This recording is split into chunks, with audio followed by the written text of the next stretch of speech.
All right, and welcome everybody to the GSA SMO any percent league with a giant of a match. Today we have Stravos96 versus NicroVeda, the two titans of the league so far, both of them yet to be defeated, but assuming everything goes as planned, one of them will be. We've seen the frame perfect tie already, and actually Stravos was in that race when it happened against the Cubs back then in December, but Nitro probably currently in the best form he's ever been. He's doing like 9 or 10 hours of attempts a day on the stream currently because he's really trying to push for that sub 1 hour time. And I'm also joined by Philly Fan on call commentary for the first time, making another one making his debut. What's up, Philly? Hello, Limcube. Hello, GSA. Yeah, I'm very excited for this race. As you said, Nicro's been grinding really hard. I feel like every time I go on Twitch, I see him live going for that sub-hour attempt. So, very excited to commentate with you. It is crazy. It's he has yet to be defeated in this league. So is Stravos though. Really making it hard for every single one of his opponents. Usually, if failing something pretty minor, especially when it comes to things that he has a lot of control of, like things like Snowdrum, things like Pipeway, I always bring up how every single trick where there's like a reasonable setup, he's incredibly good at because he just fully understands that and rarely fails the big stuff. But we'll see if he's going to be able to match Nicro's current power. I think the only thing that Nicro's currently struggling with off of just watching him might be also stuff like Swings Clip, Lay Clip potentially. Just gets rough. Swing Slip is actually, now that we look back into the run, still one of the hardest tricks, especially since you're definitely required to do it twice. In the future, with the new sand routing changes, you'll be even required to basically get the second clip first try, maybe second once people get insane at the movement there. But we'll see. It's pretty exciting times. Yeah, the new sand route is that's going to be a doozy when that's when that is involved and included. You're going to see a lot more sand resets, I feel, from a lot of these runners. Yeah, I wonder when we will see the first runner doing this in one of our matches here. But if anyone, it's probably going to be someone like Equan. He has already proven to be very capable of getting amazing times, taking the sand world record using the newer route approaches there. But this is very risky for any race kind of environment, so I doubt that we'll see it today. Nicro also currently not using it at attempts. I know Stravos has been messing with it, also not been adding it yet, but we will obviously see pretty much every other major trick over the run. This is the highest level race that you could imagine, and once again Nicro probably in absolute top form, doing as many attempts as he's like ever been doing. So yeah, very true. And I feel like with Nicro, he doesn't want to incorporate the new sand strat because he knows he can get sub-hour without it, and he just wants to keep that consistency up. Yeah, it's a weird time for something like that to kind of come to the light, basically because people, especially the top 3 right now, it's kind of a race. You know, Little Curbs taking the world record last week, or I guess over the weekend, and getting his time down to a 1:00:00, literally being 0.6 seconds away from breaking that sub-hour barrier. And at this point, everybody knows with the current strats they are capable of, and they don't really want to force themselves to do more resets than they need to do because everybody wants to get it first. Like, they don't want to lose time resetting and sand more than they should because they want to get the time first. Yep. Everyone is very hungry for that sub-hour, and rightfully so. And both runners are officially off as this undefeated Titan match begins with good old Cap. Good old Cap. But yeah, I'm hearing from production that something is maybe, like, my mic sounds a little bit distorted. I'm gonna look into my settings real quick while this is going. Maybe you can cover the very exciting start of Cap Kingdom while I try to see if there's anything wrong with that. Alright, sounds great. As we have both runners, as you can see, they're very close with each other. Going up to the bridge cutscene here, as you'll see, they'll do the first-person camera strat, and this saves about 1.5 seconds for a cutscene where the camera would normally pan towards the bridge. And both runners getting it with ease. This is something that they can do. This is something that every runner knows to like the back of their hand. Cap Kingdom. You spend most of your time here, it feels, as they're both going to capture the frog and begin their ascent up to the top, where we're going to see them both attempt left side, a trick that has been known since well, towards the beginning of this speedrun category, something that people meme a little faster than right side. Here we go. You have Stravos, left side. Easy money. You have Nicro, easy money. Left side, nothing for these runners of this caliber. And now we have two topper fights going on with the strat, spin, throw, dive. Too easy. It's really incredible how easy it is for these runners on Cube. If your mic is now fixed. I'm not exactly sure. It sounds good to me. I got some. I just went into the settings. I got some feedback from the production that it might sound a little bit distorted. I'm not sure if it still does. It's a little bit weird. I'm not getting any problems with the mic listening to it myself. So yeah, no, it's gonna sound good on my end. So yeah, maybe some restreaming issue, but I hope we can fix this as we go and it's not too unbearable. But as you said, the consistency in Cap Kingdom, especially in these top level races, is crazy. But I guess if we consider us plebs, like if we get like a 104, 103 as a mid-level runner, even though that's obviously already a pretty skillful time, at least in my opinion, that's something you kind of have to work for quite a bit. Oh yeah, for sure. I think I personally struggle quite a lot in Cap, especially if I don't really set the standard too high. It's easy for me to still get like a 230 or something. And, yeah, with Cap Kingdom, I'm right there with you. As a 104 pleb runner. Yeah. And I feel like these guys, even if things go like south, they would still end up getting like a 224 just because they understand the kingdom so well and they rarely show any problems in there. Yeah, as we see both runners now taking on Madam Brood fight after doing Dino skip. It's again just a simple skip that we've learned since day one of this game. You know, people just figuring that out. And Madam Brood, as you can see, very, very close with these runners. Cap, Cascade, pretty simple for them both. And as you know, it's always interesting to see the beginning of races because I swear it's almost frame perfect majority of the time with the consistency levels of them. Yep, absolutely good stuff. But the only difference so far, Nicro pushing this kingdom a little bit further, going for the wall jumpless version of the first moon skip here, but then maybe not having the best move and going to the dino, losing some time. There's like the recap for this kingdom. Nothing too major going on as expected. Stravos is looking like he's gonna try to keep up his high consistency levels here, not allowing himself to make like a very early sloppy mistake. Playing this one pretty well. And yeah, Nicro just barely behind. This movement here also has been proven for top runners to currently be one of the reset points actually, because the leniency for mistakes is so low right now. You can't really allow yourself any bigger mistake, and even something like Stravos doing here is probably not going to end the run right now. But something like missing the chest clip here might already seal the deal for some. Looks like Nicro will definitely get that clip to work. At least Stravos is not clipping out. That looked like it. He didn't really get the same height that Nicro did after that moon grab. Yeah, that was unfortunate for Stravos right there, as Nicro's going to take a lead now, leaving Cascade. And I apologize if you guys hear any banging in the background. We're getting our heat fixed. Yeah, no worries. Wasn't too bad. As the early game approaches, the intensity is low anyway, so we can bear the clicking for a little bit. Obviously, also wasn't too bad at all. But yeah, Nicro gonna be getting a 5-10 fade out here after maybe not the cleanest of his early games, but he should probably actually continue this even in runs at this point in time. Going for sub-hour, this is something that you can still make into a sub-hour run. And it's going to be taking the lead by around 3 to 3.5 seconds going into sand, which has been proven probably at this moment his biggest problem kingdom, mainly due to how hard it is to actually get a very clean swing slip section. Getting both clips first try optimally is just a rough thing to ask someone of. Yeah, for sure. And sand is truly the first hurdle of this run. You know, you've done Cap Cascade so many times and things can go wrong, but sand is the first truly challenging portion of this run because there's just a lot that goes into it when it comes to Sphinx Clip, Dram, a lot of tricks that go into it. Yeah, for sure. Definitely agreeing with this one.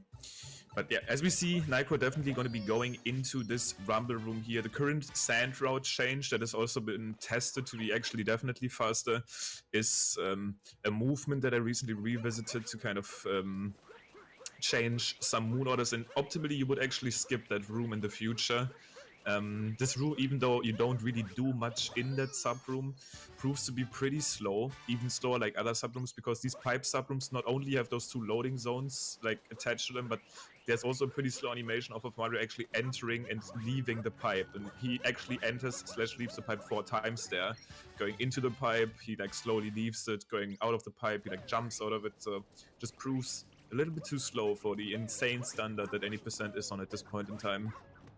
Yeah, it's amazing how this game, we're always discovering new strats to take off more and more time. When you think something's fully optimized, and then you wake up the next morning and you see some crazy strat on Twitter or anything, it's like, whoa, here we go again. Yeah, even the Discovery channel, and when it comes to like actual glitches, is still extremely active. So I'm not even ruling out the possibility of some major skip being found at some points, even still. Oh, for sure. I feel like this game sleeping there. This game is definitely 1 GBS away.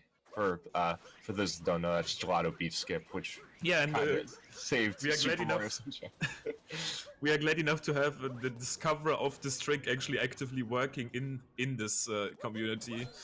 Most recently, actually bringing up circles.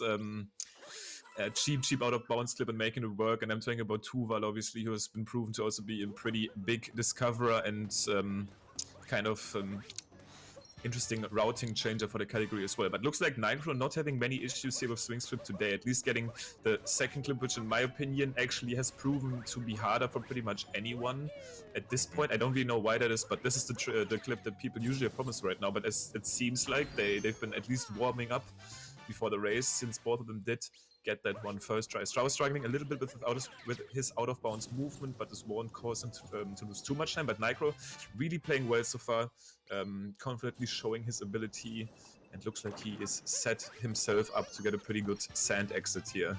Yeah, Nicro's looking really clean right now, as Stravos is about 2 moons behind. So we'll see what happens here with Nicro approaching the cactus, and then the sand moon, or the dune. Mm-hmm. Yeah, it's incredible how much moons are just like right at the end here. You don't think about it until you say it. True. You have dune, bird, and then notes. Yeah, everything kind of lines up at the end here, and this is kind of how the routing has always worked. And even with that late crate change, would still work. The bird cycle will just get a lot tighter since you basically get an extra moon in that cycle. But everything kind of aligns here in the Oasis. The bird is here, we have 2 quick moons, and then we're even close enough to the Odyssey to just roll back there instead of having to warp, which would also be slower. Yeah, so for those that don't know, the only reason where you'd warp is if you got the crate moon and the last moon you grabbed would be the bird, because then that was the back in the day route. Yeah. Exactly, because you're like at the other side of the Oasis. Notes is hard, man. Oh, notes is awful. Notes is really hard. Especially the way that Stravos did it there, very nicely done. Grabbing all of that notes with his spin throw as he kind of rolls across that first palm tree. But yeah, nice work by both of them. Nicro is going to be getting the advantageous sand exit here. And this is actually looking like... oh no, I forgot the cutscene here. Yeah, that's like a 4-second cutscene here. But this is still something that he'll probably continue in his attempts. Might be around 2 seconds behind his PB at the moment. Yeah, definitely nicely getting a 10:06 exit here. Looks like Stravos is going to be getting something like a 20. So already obtaining a lead by around like 14 seconds, close to 15. Yep, it's actually more. Yeah, it's a 22, yeah. So 15 seconds plus. And Nicro is going to have another major. At this point, you can call something like this major advantage here in Lake, since I do know that Stravos doesn't really go for Lake Clip in his attempts yet, and that's also causing him to not do it in any race. But Nicro being the very first runner really that has been pushing this route in real-time attempts, will 100% go for this trick. And even if he misses it once or twice, he might still be capable of saving some extra time over Strav. Yeah, Lake Clip is definitely one of those interesting strats that it can look very intimidating, but I've heard once you get it down, it's not as bad as it looks. Yeah, I agree. I agree. The thing is, initially, there's two hard things to learn. The first one being the setup here that Nike currently going for. Getting Cappy to clip first try, but actually getting one of these so-called fake clips. It seems like Cappy would be in a position where you'll be able to clip, gets in second try, and this out-of-bounds movement here is something you definitely want to learn. You want to consistently hit the checkpoint above, because if you miss that one, you basically clip for no reason. But makes that work here, second try, and even with the fake clip, might still be able to barely save time over Stravos. And even if we won't see it visibly here, he's definitely going to get some extra time save going into Metro later on, where he won't have to deal with the Cappy like checkpoint text that he just got. This is the first time you open the map when you have a checkpoint actively on the map. Cappy will basically explain to you, hey, you can warp to checkpoints by clicking on these flags, and that only shows up once a run. Stravos will get that text in Metro later. Yes, that was a very good point there, because some people always get deceived by that, especially when you watch a race where one person goes for late clip and the other person doesn't. You wonder where extra time might catch up. There it is. Something as small as that. And sometimes, you know, like I feel like when I used to begin runs, I never understood why that text would come up in sand, and I realized, I guess I must have hit a checkpoint or something. Yeah, it's very easy to unintentionally hit the first checkpoint as you kind of roll across going towards the town. But yeah, since not everybody watching the channel might be familiar with the Lake Club route, even though it looks like Stravos and Nick might be pretty much tight, Nick getting his last moon here a little bit before Stravos, but since Stravos is collecting a multi-moon, there's tons of pretty lengthy animations attached to them. I guess the advantage of these multi-moons is most of the time they actually warp you back to the Odyssey. So Nick had to go for, I guess, a manual warp, which isn't that slow. It loses around, I mean, it's around 10 seconds, but this multi-moon grab is way longer. First Mario does this little dance here, then he gets warped away, then he does another dance because he's so happy that he required peace in the kingdom, and then he'll be allowed to leave. But yeah, Nick 1304 exit here for Lake, a little bit worse than what his sand exit looked like, but this is mainly due to him getting that unfortunate fake clip, is what you'd call it when you kind of get lured into thinking you would be able to clip. But Stravos here on his end getting a 22, and this looks like around the same difference, maybe a little bit behind now, even further after Lake. And once again, Nick will save that extra time in Lake. Yeah, it's looking like about 18 seconds. So Nicro taking the and in Metro. It's why we'll save the extra time. That was my bad. Yeah, no worries. Here we go with the nice rock grab strat. Hit the bunny, and then you grab this moon, turn around. The bunny's gonna spawn the moon for you, and whoop, there it is. That's just fun. That's a fun strat to practice. I do like it. If you miss the bunny though, you will feel horrible. Like getting bullied by this bunny is one of the worst things in any category that you can like think of. But basically anybody. Actually, my theory in this game is that any animal is actually bad. Like it's unfun if you miss it. Like fishing is horrible. The birds, Jesus, the birds are actually super bad if you miss them, and the bunnies, same. All animals are kind of coded to be annoying if you have problems with them. But we might see another route difference. I'm pretty sure that Strav at this point in time does not go for the Piranha Moon story skip. He kind of goes for the consistency, for the strats that he fully understands. And this one is a pretty hard one to save time with. You basically need to capture the upload very fast and get these boosts with the upload to be able to get that moon quick. Nick will take a bonk here, but even though it looks like he might currently be behind, he is basically a full moon ahead, even still. Both of them need to get this nut clip here. This might be very detrimental for the race. As I say this, Stravos missing. That's something I'm not used to seeing at all. As I mentioned earlier, that he actually, out of everybody, is so good at understanding setups. He will go for the rock clip backup. This is how we initially wanted to make this route work. I have no idea how his consistency on this clip is. This is something that runners rarely practice. Yeah, no, rock clip is definitely one of those, as you said, rarely practiced techniques. So if you don't know or you don't practice it, it's going to be harder. There he gets it. Took about 5 tries. Definitely losing a lot of time to Nicro here, though. I still want to say, though, very, very confident out-of-bounds movement, which shows that he, at least at some point, definitely took some time into practicing this kind of movement, because, once again, this is initially how we imagined this wooded reroute to look like, before we even knew about the moon clip mechanic. So this is how we basically, back in the day, clipped out-of-bounds, and that already saved like 18 seconds over the old route. So even with all of these misses, I think Stravos would still save around 5 seconds over the initial wooded route, but Nicro obviously taking a way bigger lead. He wouldn't have really saved time with his tree tree routing change since he got the bonk there leading towards that tunnel nut, since that only saves around 2 seconds optimally in most runs. And then that also assumes that he's now going to get that weird version of the flower road skip here, jumping up to the railing from there, and looks like he will. Very nicely done. Yeah, well done. It's a very risky segment here, because if you fall anywhere, he is actually going to spawn back at the shop, which was the last time he interacted with any type of checkpoint. So hopefully getting his roads to the tower. Yeah, definitely seen racers that the long jump are going towards the railing. We've seen the bonk on the railing many times, and then once you do that, oof. Yeah, have fun. Yeah, it's extremely awkward to back this up, since for any version of the flower road skip you need a very good amount of speed, and the only way you can really get speed being that close to the railing after a bonk is like a weird vault. We've seen Nicro use that backup before, but this is something if he can make the choice, definitely doesn't want to deal with. But he makes pretty much everything work here, other than the bonk early on. So his wooded, we saw it right there actually on his sub splits. The timer just turned red a little bit before he left this. So he's still on a respectable pace here, even for like a PB attempt. Stravos though really struggling in wooded, not getting the clip, taking quite a bit to actually get the rock clip, and now also missing the flower road skip. But oh, he got a cap return jump. Can he still make that work? Oh, very good reaction from him, because he would have bonked. If you go for the like roll cancel jump version that Stravos did there, you can have unlucky timing where at the second the triple jump is supposed to come out, Cappy returns, so you get a cap return jump which has way less height than the triple. But he knew that and reacted in a way that he just safety wall jumped on that wooden block. Extremely clever. He would have died there. Yeah, that was a great play right there by Stravos.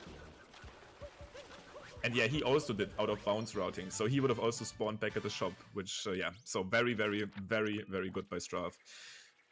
Both of them are going to be going for the Speward skip here. Nicro's already done with this, so he's actually about to globe in here, probably getting something like an 18:22. A little bit, probably like 10 seconds away from what he would want to have right now for like a sub 1 paced run. But yeah, Stravos really struggling in this kingdom, and Stravos has made good comebacks before, but on with the level that Nick is on, this is very definitely elite that he's happy about. Yeah, and one of the hardest parts, especially when you're in a race when you can't reset, once you make one mistake, you got it's hard to refocus and not get flustered and let one mistake lead to the next. Probably the most difficult part about racing is the mentality of it. Yeah, 100%. Let's see. Stravos now going through Pipeway, and I did say before the race that usually these tricks like nut clip, swing slip, and even something like Pipeway where there's like a specific setup on how to get them. I guess nut clip is the one where literally nobody ever will have 100% consistency, because sometimes your timing is just gonna be off. But Pipeway, not a problem for Strav. He is usually very good at these setup dependent clips and tricks, but not making the biggest one of the run work in his favor. It looks like he's going to get a 28, meaning that after this entire section, Nicro has already acquired a lead of over a minute. Once again, Nicro has been playing very well, and Stravos is technically easily capable of coming back from this deficit, but Nicro is going to be happy about this pretty confident and comfy lead. Yeah, as we see Nicro having a clean Bowser fight so far with the manip strats where he puts himself at an angle so Bowser only jumps over one platform as opposed to two. Saves just a little bit of time, but every second counts. For sure, and especially in a kingdom like Cloud that is very instant and very kind of almost auto-scrolly. If you have some way of saving time, you are going to be going for that, because there's not much else expected from you. And if you look at something like Sand, and basically any kingdom at this point in time, since we almost routed out every cutscene possible, other than in Metro where we also have an option to go for a route that routes out the 2 story moon cutscenes, but it's so hard that most people don't really bother with it and doesn't save that much time anyways. Yeah, you especially in these less busy kingdoms, you want to do whatever you can, even if it's just a little dive to the right. Yeah, and now we're going to see Nicro go on to one of probably the most fun kingdoms, in my opinion, to run. You get about, 10 moons in 2 minutes. It's just fast-paced definition of speedrunning is Lost Kingdom. I agree, and this kingdom is super fun as long as it works out in your favor. Since this kingdom is not only fun, but only extremely dangerous, you see the poison lurking around there pretty much everywhere. Not only on the ground, there's like poisoned waterfalls. So this kingdom is meant to scare you, and it definitely is still doing that in any speedrun. A long jump like that can cause you huge problems, but Nicro cancelling that long jump well is going to be able to still get that moon out of that propeller here, hopefully triggering Clapton, which is another danger lurking in the shadows here that we kind of avoid through the kingdom. But absolutely agree with you. Optimally, this kingdom spends more time in the actual moon cutscene than in movement. So that's actually at the point where this is crazy. Yeah, I love it. I've always loved Lost, even though it's been a headache at times. And here we... Oh, Nitro. Whoa. Missing the angle by jumping a little early for this moon over the edge. And that can happen sometimes if you're just a hair too early. You're going to reset the bug or off the angle of the bug. He's gonna take 2 time losses off of that you usually wouldn't be dealing with. One being that damage refill that he just got off of being hit in that weird angle, and the other one obviously missing that block entirely. And I'm interested. There is actually this very theorized, that it's not theorized, we all know the strat exists, where basically throw Cappy at the Tropital, which is Nintendo's official name of these bugs, and then grab the moon first, basically while the Tropital is doing the work for you. So you can just dive back up and collect the moon, but it's very, very precise. And once again, one of these tricks where currently, at this point in time, people are like, yeah, we know it exists, but do we really need it though? Like, do we actually need it to get that time that we've been working towards for so long, or do we want to make this one another big reset point? Yeah, for sure. I feel like it's always tough balancing that, making reset points, especially once you get past some hurdles in the run, once you get 20 minutes into essentially an hour-long run. It's like, do I really want to be resetting already? And again... And once again, for top 3 right now, it's as hard as ever. They want to spend all of their time playing this game, basically setting themselves up to get that one really good run to get that sub-hour time. And I mean, nobody can judge what would be the better play. Maybe it would be the better play to learn the Sand Road. Like, what if Nitro, for example, spent the last 3 days to just learn the Sand Road and would be like completely consistent at it now and would set himself up to be like ahead by like 4 seconds every time he leaves sand? I don't know. Would that be the better strat? We will never know, basically. Yeah, it's hard because you gotta trust that whoever you're going up against just is not having a good together that run. During the time you're gonna be stressing out. I feel like you'd always have like little curve stream open. You'd have people stream open, making sure, oh, are they on pace or the pressure has to be insane. Like, I know that Nitro wants to get this achievement first so bad. Like, we all know, everybody that watches this guy, everybody that watches their follow channel, if they follow Nitro, knows how bad he wants to get this achievement first. He has been going as hard as ever. Like, I don't see any single speedrunner at the moment like streaming attempts as much as he does. He's live every single day, streams like 8 hours of attempts, and then he goes on like a 5-hour practice spree. This guy is determined to get this time first by any means, but so are Little Curbs and Chaos Pringle, and I'm not sure if that's exactly the same level of, oh my goodness, wanting it, but Nitro taking the most costly mistake that you can make in Night Metro, and this is not immediately gonna equalize the race, but immediately gonna visually tell us how easily Stravos can make a comeback, especially now. This is the biggest mistake in Night Metro that you can make. A death would probably be less costly. Yeah, no, for sure. The only thing that would have made that worse would be if you fell down completely and died. Dude, he almost got sniped by the mosquito too there. This would have been... This is usually how Citywell goes. Like, if it goes bad, it goes horrible. Like, I remember falling there recently and then getting sniped by mosquitoes falling down the poles. Like, that's actually the story of this room. Yeah, no, yeah, the racing gods wanted to try and balance this one out a bit, I guess. That an unusual mistake that we saw there from Nitro. This is interesting though. This race is still about the winner, not the winner of the league, but the pole position currently. Both of these guys have been undefeated, 6-0, very, very equal in points. The winner of this one is going to take the cake for most points in the league and current first seed. The thing is, what I do want to quickly talk about here as we approach Mecha Wiggler, this has a lot of downtime and a little bit of an RG section at the very end. You don't only get points for winning in this league, you also get points depending on how well you do. So the more you win by, the more points you get rewarded with. And the closer the loser of the race can make it, the more extra points he will get. And if you want to see an exact breakdown on how these points will get distributed, you can check out !leaks. It's called onto the SMO section. But right now, Nicro is on that Mecha Wiggler here. Looks like not the very best pattern. The Wiggler was overlapping there for quite a bit. Actually, 4 separated Wiggler parts. I hope he can back this up in time, and he will. Yeah, that was a little scary to see. He got a definitely got a bad pattern there with the Mecha Wiggler, always crossing over its own body, blocking its own shots. It's tough when RNG, biggest part of RNG right here. Wow. Sure. Stravos probably reacting to the pattern a little bit better overall, but still having a little bit of struggles shooting that very last portion of the Wiggler. I do want to say though that his Wiggler overall must have been a little bit better than Nicro's, who is going to get a fade out for this multi-moon here at pretty much 26-20. For Stravos, I'd expect something like a 12. So the lead from going from like over a minute for Nicro at the start of Lost now shrunk to, what is it now? Yeah, it's basically 13 seconds, yeah. 14, 13 seconds. Wow. And ladies and gentlemen, you thought Nicro was running away with it, but look at that. As we said earlier, it's a race. Anything can happen. And it really is though, and we just start off that day metro portion, something that everybody has been improving on drastically, but it's still incredibly hard to perform every trick at the best level you can, especially the first one here. Whenever you miss this, the backup gets very, very stressful, but Nicro making it work immediately. Yeah, very clean drive-by right there by Nicro. And now we're going to see a dram back to this, I don't know what exactly you even call them, but he got it.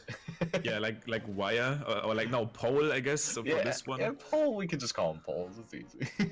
There's some type of pole. I'm not sure what the actual use of them are, like for the citizens. I'm not sure if they also like swing around of them, but, well, it's a video game. And that's always, like, whenever I struggle to actually explain, this is my excuse. And it works really well, But Nicro now going to be going for the musicians early, which is something that we've been adding for quite a while now, but just a little bit faster here to talk to the musicians first. We used to actually warp out of this girder since it seems like a little bit of a backtrack leaving this one, but if you grab these poles fast enough, if you keep high movement speed throughout the section, it's just faster to go to Pauline immediately. Stravos though, actually unintentionally grabbing one of these street lights, might not save much time with that approach over warping. Yeah, and just in range of Pauline right there at the edge of the steps. As you saw him jump the first time, you know, if you're out of range, you're going to jump, and that just gets tedious and annoying because Nintendo has the same button for jump and talk to characters. Exactly. Now, Nicro talking to the bases here, already grabbed the moon hidden in the scrap. And has probably built up his lead a little bit of a better movement here in that early section. But Metro is far from done. The way we do it right now, we obviously get, in my opinion, the easier part done first, which is much of the talking and swinging around the kingdom, other than Scoot Clip probably. But now we go up to the higher levels of the city, grabbing these very risky moons hanging in the skies. And yeah, can get really, really bad if you take a fall here anywhere. Yeah, especially this dive back strat here. After this trash moon that Nicro just got. Yep. That moon can be very scary, and if you miss that, is it faster to warp back up to the top or drop down to the wire? I think there's like a really, really crazy strat where you like backflip up on like a metal ledge. I've seen Rhea and Curbs do it before. These two are very creative when it comes to backups, but I'd personally be best of just warping again. That's at least what I can say. Yeah, warping is usually my go-to. And Nicro not getting the spin pound at the top of the tower, but a good backup there so he still doesn't have to recover or drop down and then bounce back up for that moon.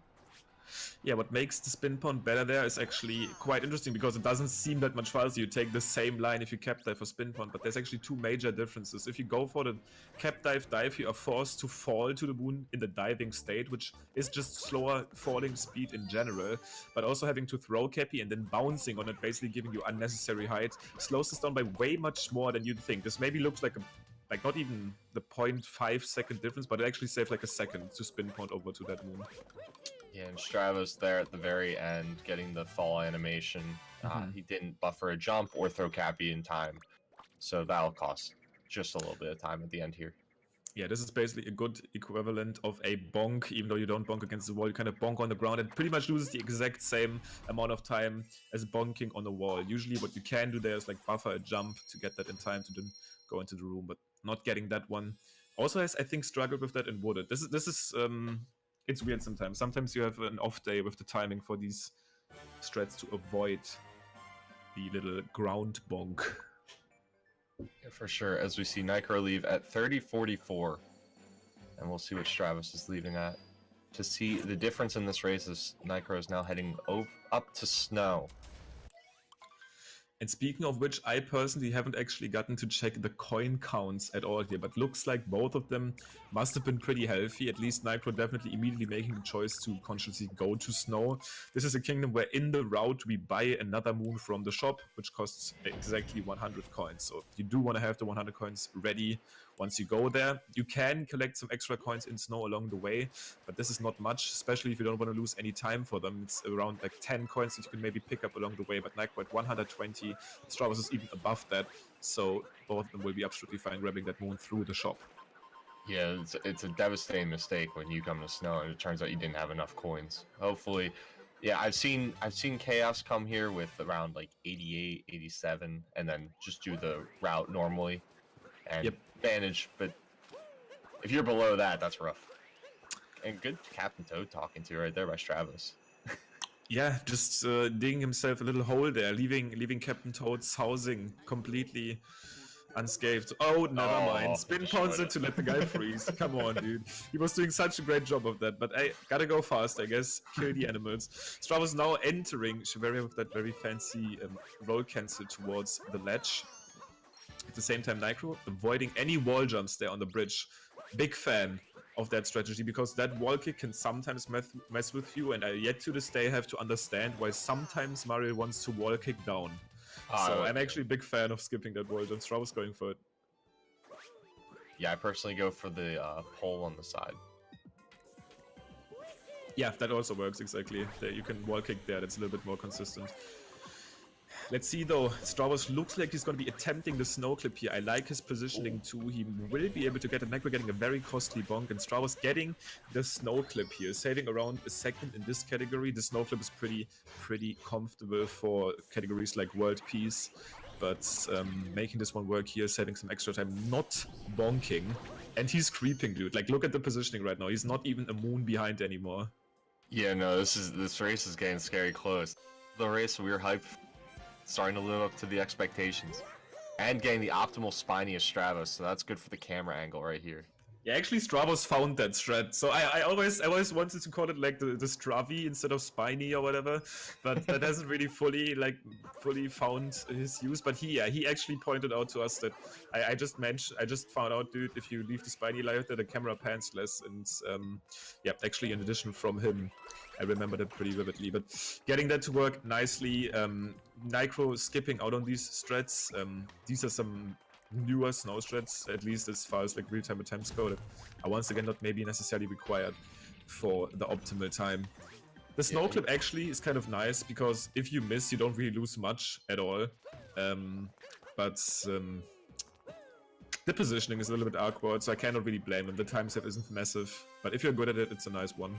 Yeah, it's funny going back to the Spiny strat, how fast the narrative changed with that, because I remember when runners used to leave a Spiny, they'd always be upset, not knowing the whole time that they were actually saving some time accidentally. Because it was never the go-to move early on in this game. For sure. Necro now making his way over to the snow shop, and this is a thing that we haven't actually mentioned yet. Snowdram, once again a trick where I'd personally give Stravos the favor in terms of likelihood of definitely getting it on his first try. Even though Nicro is obviously good at the trick, as every top runner should be. This is once again, I think, a portion of the run where Stravos has the advantageous spot of just doing a little bit of like his science and research work to fully understand why things are working the way they work. Nicro though has been practicing this a lot recently also on stream because this trick is very costly. If you miss it, will get these little vectors and makes it by a mile actually, not even close. Yeah, that was very clean. Great Snowdram right there by Nicro, and now we'll see Stravos attempt it as well. And I'd have to agree with you on the consistency portion, as Stravos gets it with ease first try. Yeah, these are the tricks that Stravos thrives on, even though he doesn't necessarily always agree when I talk to him about this in interviews. I just know that that's actually a strong suit. Like, he actually cares about these small things. He cares about what precise angle he needs to hold to get the optimal vector, and at what spots and pixel he needs to hit Cappy to get a little bit of extra distance. But getting the rewards out of that mindset and making that jump first try. And now, with a pretty minimal lead here, both of them leaving Snow Kingdom here. Nicro probably did a little bit of damage control even after this bonk, looked pretty nice, even though Stravos didn't have to mess with any bonks there. But it is very close going into C-set, where we'll see another major new trick being done, being the swing stip or fish clip or whatever you want to call it. Probably one of the easiest, if not the easiest new discovery at all. Like, if we think back, like even in November, people added stuff like Swings clip, which is incredibly hard up until this point. But this clip being so easy, saving so much time, a pretty much of a godsend that we recently came across. Yeah, for sure. And Stravos getting up the cliff very easily. Nicro barely cleared the edge of that cliff. I'm not sure if you saw that. Very close to a bonk there. So now this is actually Stravi's side.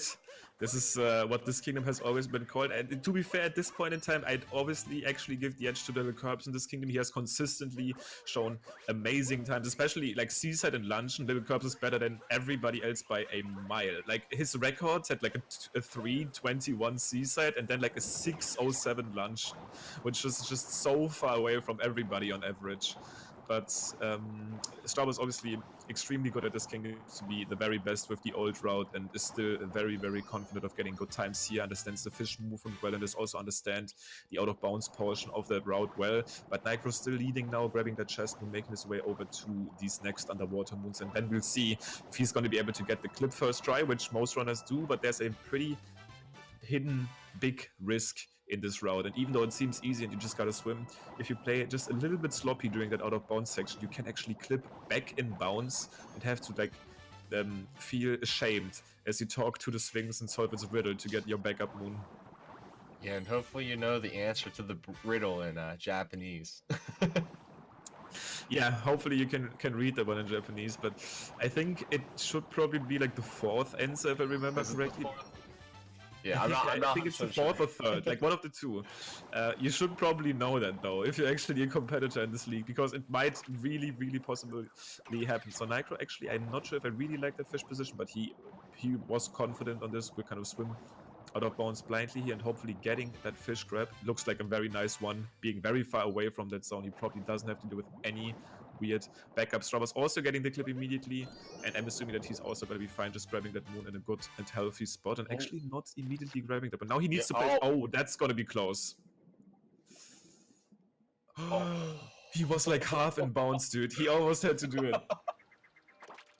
That would have been tremendous, because he, once again, he would have needed to talk with the Sphinx, and he would have also like needed to swim out of the tunnel. That would have probably been like a 20-25 second time loss, but saving himself there, a little bit like kind of peeking into how this inbound section would have looked, but saving himself. That was scary.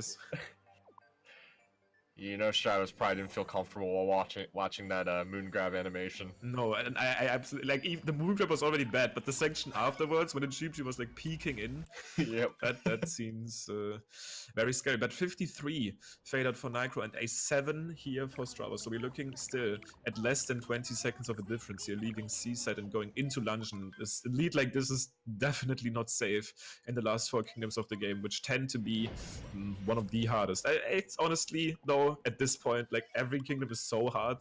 There's no kingdom anymore where I'd say, I mean, yeah, this one you can really relax in, other than Ruined, I guess. Okay, other than Ruined, maybe. Yeah, but someday someone's gonna find something for Ruined that just makes it the hardest kingdom in the game. Probably. There's like a 6-frame perfect inputs to skip the dragon or something. That's the future, dude. We see here both the runners getting salt pile triple with ease, and Nicro getting the fast strat to Spewer, which is probably, I don't know, it's my favorite. Brutal to fight. Yeah, and we only fight it once anymore optimally. This is the one encounter we have with him, since we do not fight him in Wooded at all. I actually kind of want to agree. Like, he is very, he's very I guess, satisfying to fight fast, and there isn't really any like weird shenanigans happening here occasionally. For Topper, you could say sometimes you hit 3 heads over the set and sometimes 2, and sometimes the fast spin throw strat doesn't work. But for this one, I rarely feel cheated. Like if I do the strats correctly, I'll fight him fast and it'll feel good. Yeah, and if you were to mess up like the quick hit, you like instantly just go, oh well, I did this too early. Like you're not blaming. Oh, come on, game. For sure.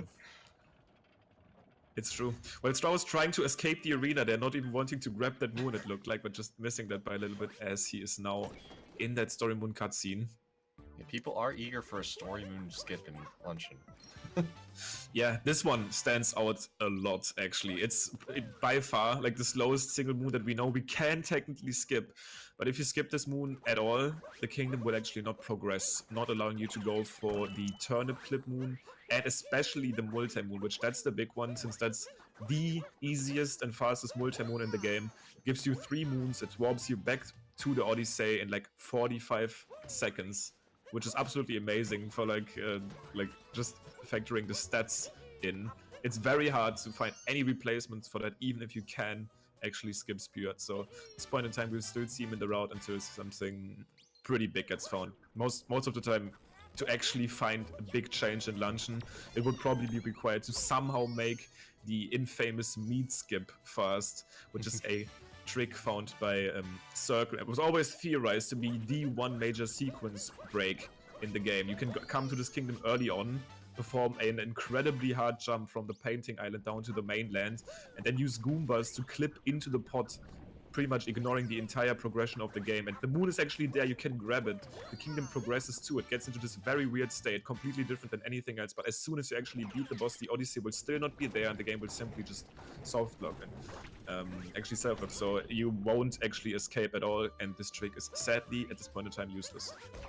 Yeah, for sure. I remember hours, days, weeks, months spent trying to figure out how to incorporate it properly. Incredibly amazing moment when it actually was found, but very, very underwhelming result.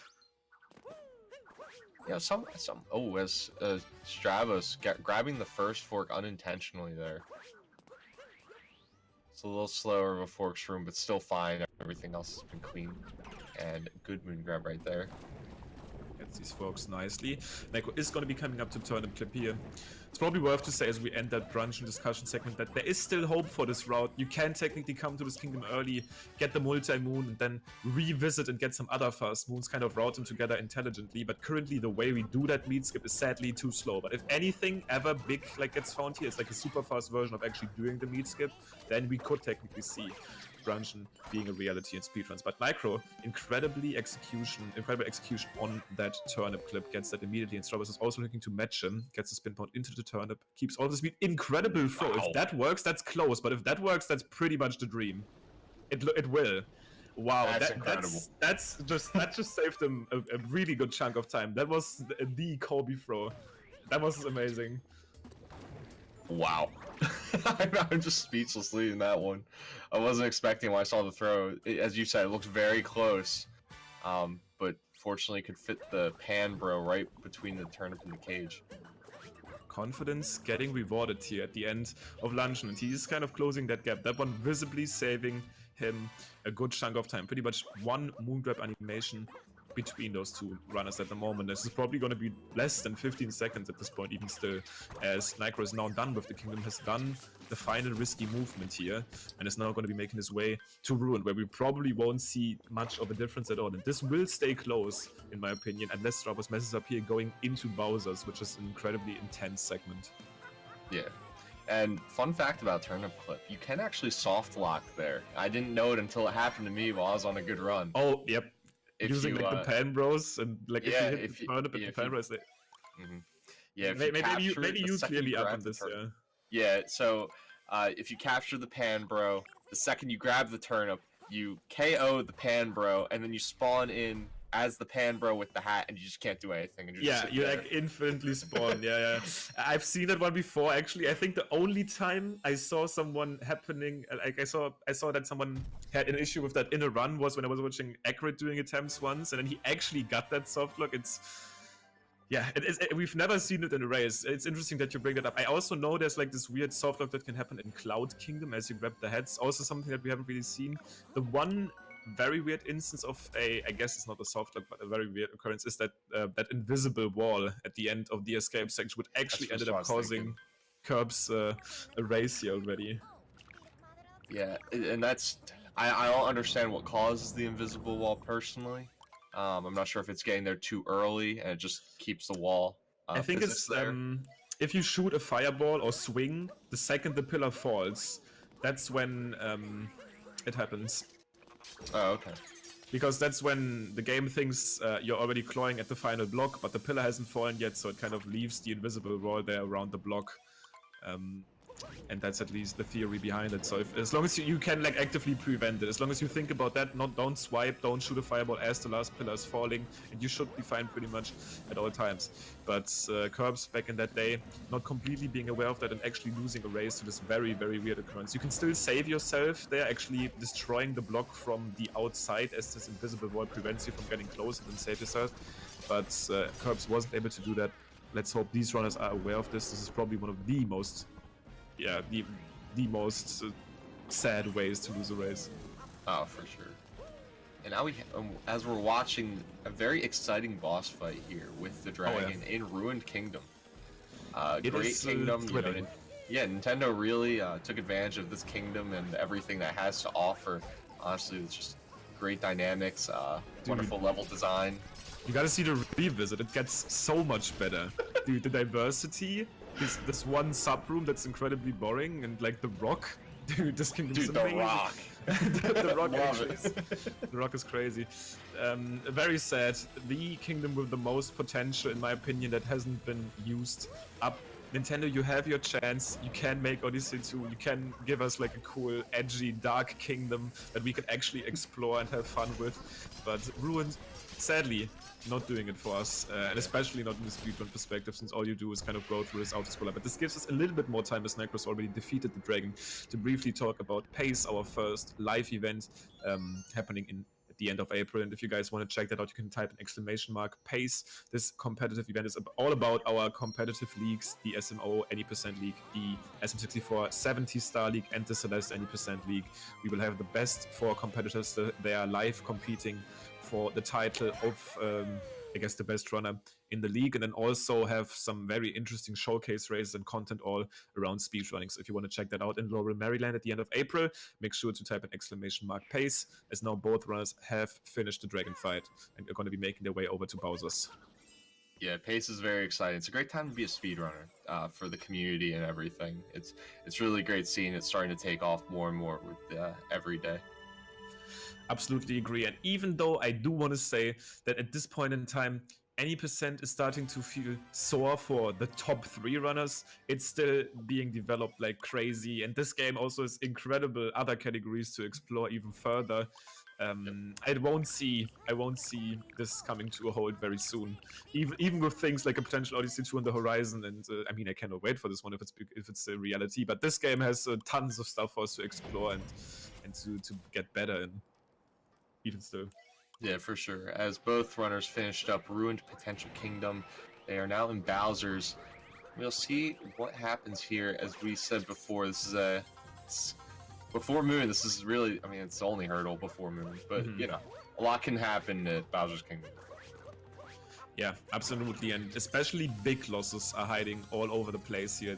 This kingdom is kind of, I mean, it's vertical and it's also obviously spread out throughout these islands. What makes that risky in terms of like a timeless perspective is these islands are very high up over a death plane.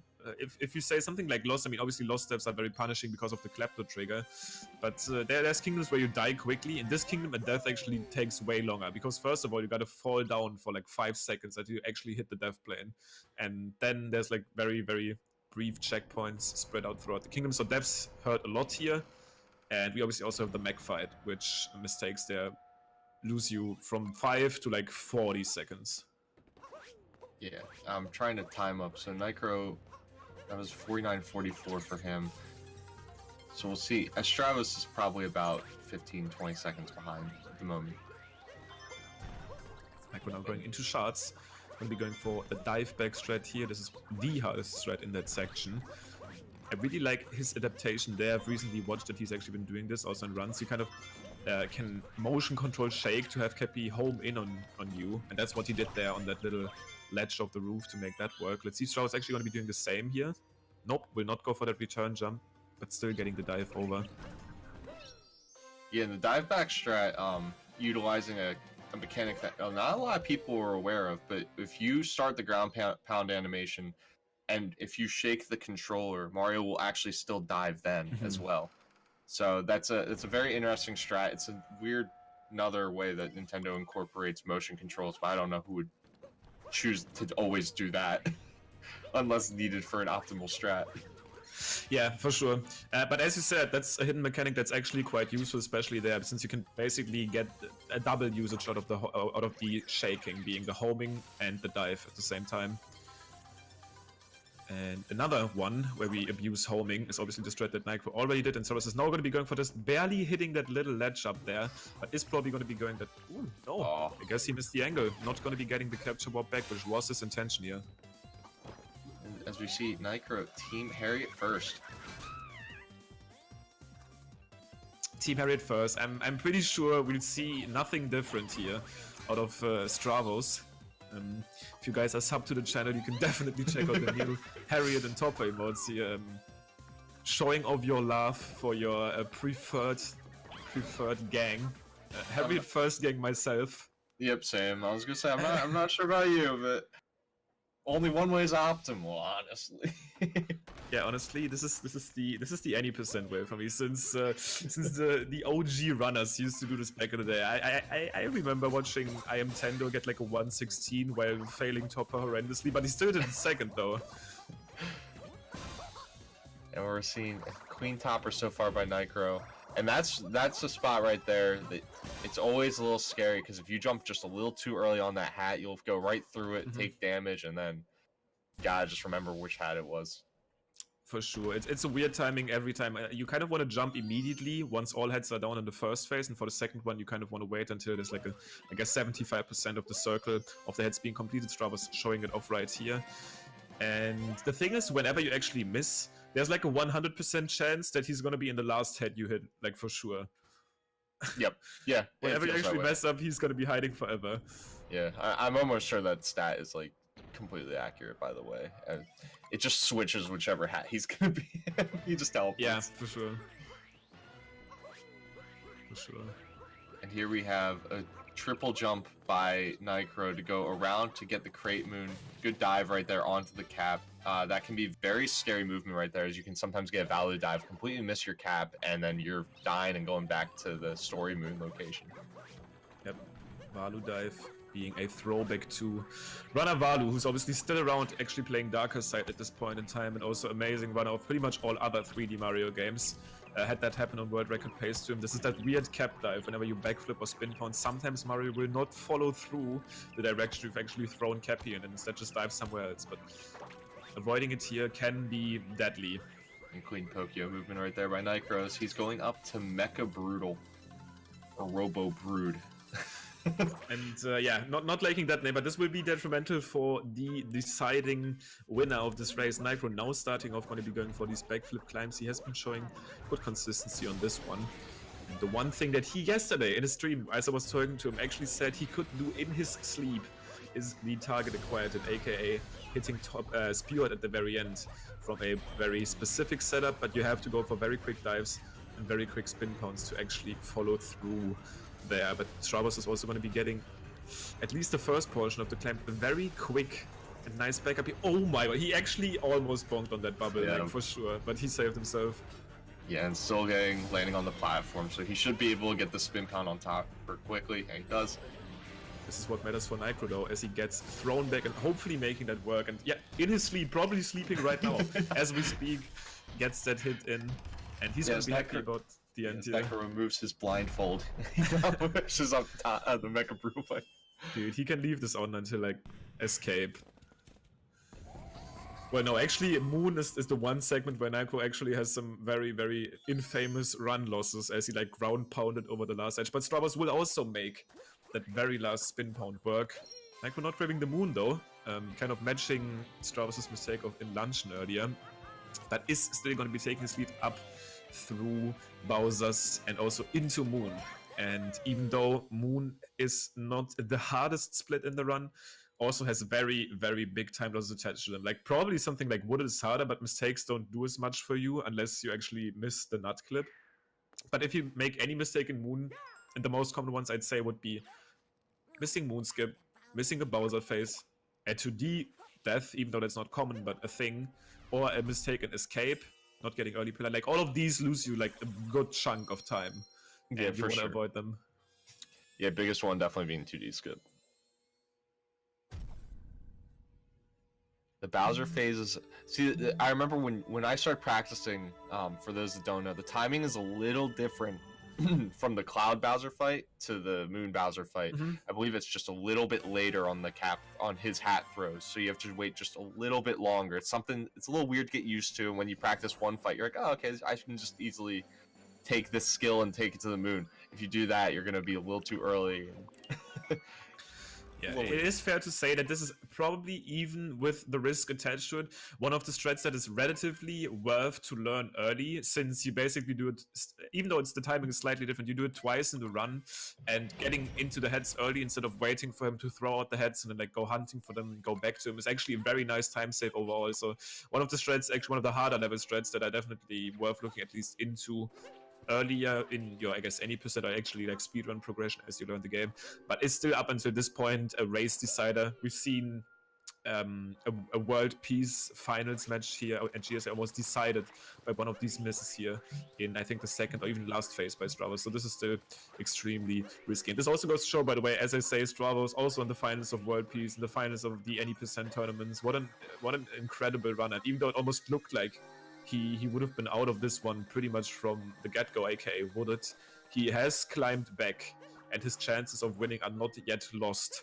as Nicro is going to be going for Moonskip. He is going to be going for the cap stallless version, which actually makes this one a lot more precise, but he is going to be getting it not working onto that ledge for too long, but is also going to be getting the dive as Stravos bonks here, very unfortunately going over to the flowers. Yeah, for a quick recap, for those of you just joining us, wondering how this race got here and where we are now. So Stravos messing up nut clip and Wooded, and then Nicro giving some time back in City Hall by bonking on the ledge right before on the long jump across after the chest moon. So a lot of balancing out. So that's how we are where we are. You thought a lot of people thought Nicro was gonna run away with it, but any race, anything can happen. For sure. Nicro now being in that last infamous Bowser fight, already taking care of the first phase.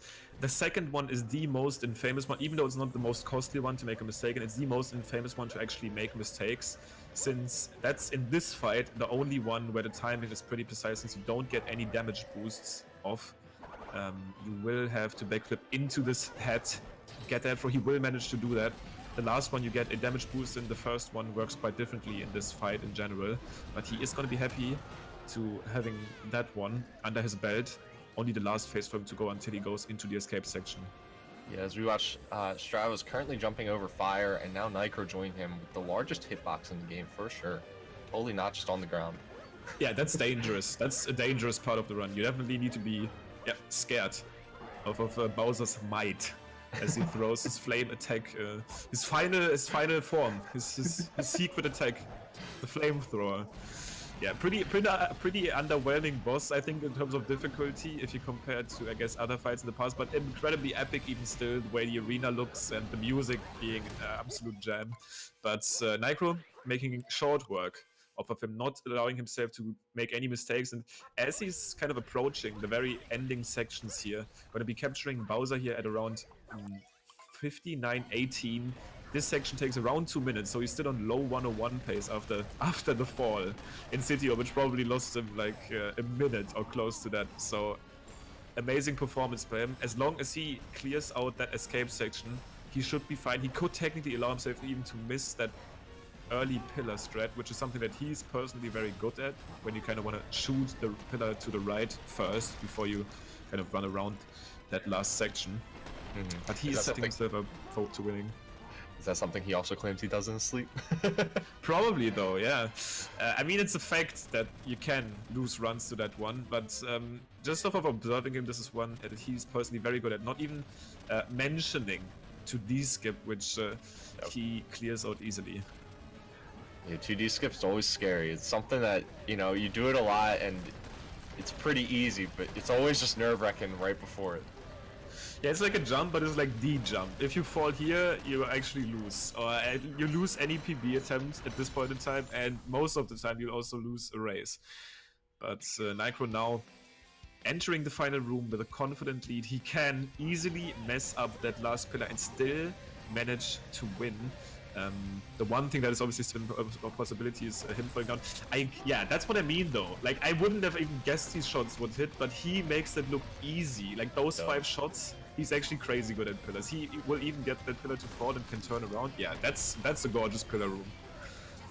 Yeah, and everyone watching and thinking, oh, well, the race is over. Don't forget, the standings matter. Wow. How close this race finishes also matter. Every 10 seconds is a point, an extra point for Nicro, and one less point for Stravos. Man. That pillar room was a treat to watch. As Nicro captures the wire here, and he is gonna stay undefeated in the league, getting a 101.16.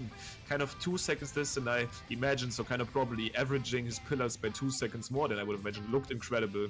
Stravos also going to be getting a pretty clean execution here on that pillar room. Will probably only fall by like 20 seconds, or I mean probably less than 30, which will cause him to take a good amount of extra points here as he finishes off. Might still be getting... that's actually going to be close.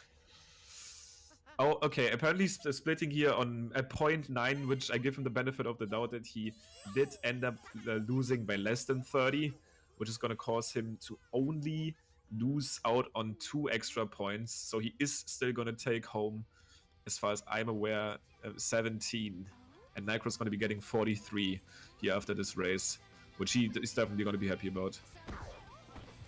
Okay, so I was mentioning it might have been 1 second early. We'll have a stat team track that down and actually obviously give us our points. But Nicro taking the 40-point boost off of the win itself, obviously, and he is gonna manifest himself as the first spot at the moment.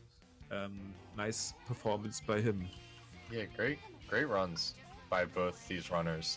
You know, both, and we have Stravos joining us now. Yeah, Stravos joining us here after his pretty amazing run, even still just falling short a little bit to Nicro, who had a pretty amazing showcase, but had a very costly mistake in City Hall. Obviously, Stravos kind of getting robbed in Wooded, but yeah, dude, run it down for us. Still good showing, I think, getting 17 points out of this one and showing why you two are the titans of the league, I think. Yeah, honestly, I feel like I was fighting against my controller more than Nicro here, because, like, man, my motion controls the whole time I was watching out for the most, and I did a good job most of the time on motion control timing and responding to that. But then also button press timing felt really off, and definitely stick movement. Like at the very end on pillars, on the very last like center pillar, I don't know if you saw, but while I was slashing it, just all of a sudden, without me even touching the controller, Bowser turned right. Yeah, he just turned away from the pillar and stopped me from slashing it. I wasn't even touching the stick at all. And it just, all of a sudden, he turned right. And, like, that was just the story of that whole race. Like, I messed up so many things that shouldn't have gone wrong, but then nailed everything, like Sphinx. I nailed one spin through notes. I nailed turnip clip. Oh, the turnip clip actually re-popped off. That was amazing. That was insane. That throw was, yeah, definitely saving some time there. It was just really sad. Like, the only thing that I feel like I messed up on that was actually my fault that race was Wiggler. And even still, it wasn't too bad, I guess. But, chest clip as well. Those are like the only 2 things that I thought were my fault that race. But yeah. I kept enough of my cool, you know, because anything can happen in a race, obviously, and I caught up a decent amount. I had a chance. For sure. Yeah, no, the race was very interesting. After Wooded with, for sure, the nut clip debacle, and then when you made up a lot of time, you had a much cleaner Wiggler fight, and Nicro fell down Even in still, night by the way. metro. Yeah, even though you just mentioned that you maybe struggled with Wiggler, Nitro barely getting a 2-cycle at all. He had like a very awkward shooting pattern, but making it work. Even still, that's a nice extra chunk of points that you'd be getting out of this, and even though this might end your winning streak, I'm pretty sure both of you are pretty much perceived as the leading racers of the league without a doubt. And thanks for coming in to share your thoughts as well on this one. We will go into another intermission, but we will have more Odyssey content today. As far as I'm aware, we are going to be having Equan versus Fur coming up later. Maybe seeing the new Sandrod on the channel live being done the first time. Something that you don't really even get the chance to see in top level any percent attempts right now. So we'll see if Equan is going to be deciding to pull this one off, as he's pretty amazing at early game. But for now, thank you for watching. Make sure to follow these amazing runners as they make their way to better their time. Nicro obviously going for amazing amounts of attempts at the moment, and Stravos still being around, still looking at all portions of the game. As everyone is, like, we are not done after any percent. There's more to come. So make sure to follow these guys and make sure to follow the channel. Stay tuned. Thanks a lot for commenting with me, Philly. It was a pleasure. Yeah, thanks for having me. It was a great time. I'm officially veteran now. Yep, basically a full-time commentator at this point. But thank you guys for watching. Going to go into a little bit of an intermission and see you guys around on the next one.